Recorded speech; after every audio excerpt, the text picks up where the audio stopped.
Today we got Mr. Don Page with us from Phelps, and we're going to talk a little bit about his tiny house project. How are you, Mr. Page?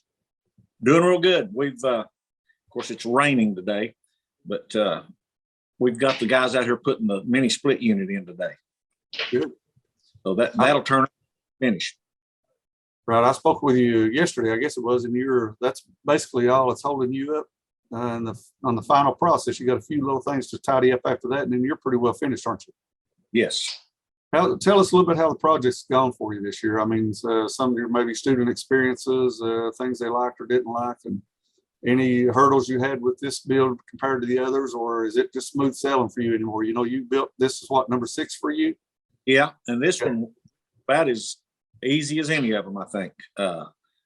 We've not had to rush, not had to work after school or on weekends or anything. Right. This one's gone real good. I would have had this heat pump in earlier, but I was texting the guy that does the heating and cooling, and he wasn't receiving any of the text. So that put him behind about 3 weeks or so. Yeah. We're on schedule now. Well, good. Of course, one struggle, I guess, now that everybody's facing, all the tiny house builders, is getting stuff. You know, if you need a refrigerator or a stove or a mini split unit, sometimes it's hard to get your hands on it. Yes, we had a little trouble getting windows in. We didn't get to use really all the windows we needed to, but it's all worked out. How many of your students would you say actually contributed to this year's build that maybe have built some in the past? Or you got returning students that helped, or is it a pretty new crew? Or tell us a little bit about that. I've got 1, 2, probably actually about all the seniors. This is their second year, and I've got some it's their 3rd year. That really makes it nice, doesn't it, when you can bring that experience there? This young man right here has been up here. Young man? All right, how are you? And I'll have him next year if you come back to school here. What do you think about the tiny house project? I like it. It's a good experience, and it's stuff I've always liked to do. Good. I bet you can drive a nail, can't you? Now? Somewhat. You probably cut an angle on a board, all that stuff, can't you? Yeah. It's a great project. Tayton actually has got a little business started. He builds furniture and has built a few garages. He's already started doing a little contracting work.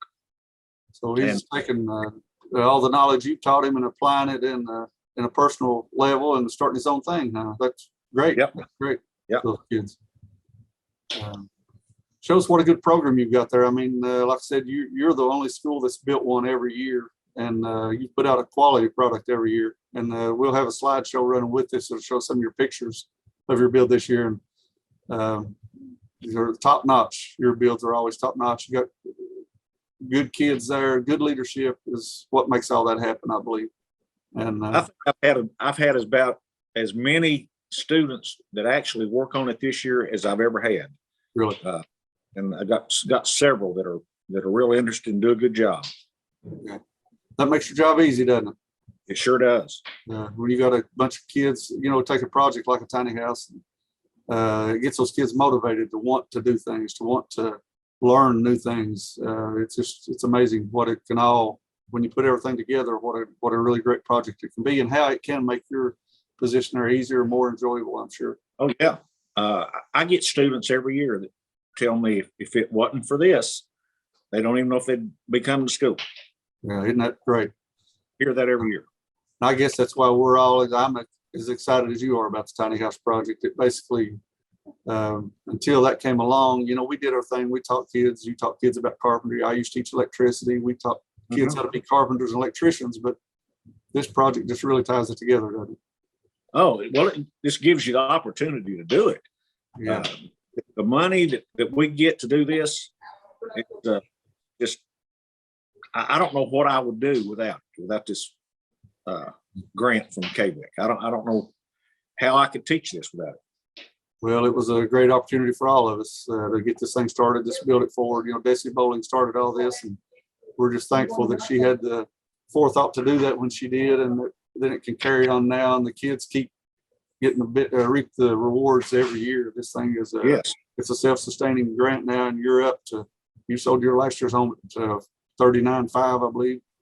And I'm sure that one this year will bring more than that. We're anxious to see what it can bring once it hits the market, but we Yeah. look for good things out of that. And then that gives you the money to build for again next year. Yeah. And being the sixth one, it's just gotten easier every year. Of course, we've kind of stuck with the same design, Right. close, especially the last 2 years. But yeah, I'm really tickled with it, Good. and these kids are too. Well, it shows, like I said earlier, on the quality product you put out. And anytime we're there, I don't know, I was over there a couple of months ago, but anytime we're there, the kids are just real excited about it and motivated, and just a great opportunity for those kids. And to have a guy like you there leading the way is just makes it extra special, I believe, too. Well, I'm old, got a lot of experience. Yeah. I follow They that too. They remind me every day how old I am. Old man, huh? Yeah. Well, I'm sure they're appreciative of what you do there, and you're appreciative of what they do. Yes.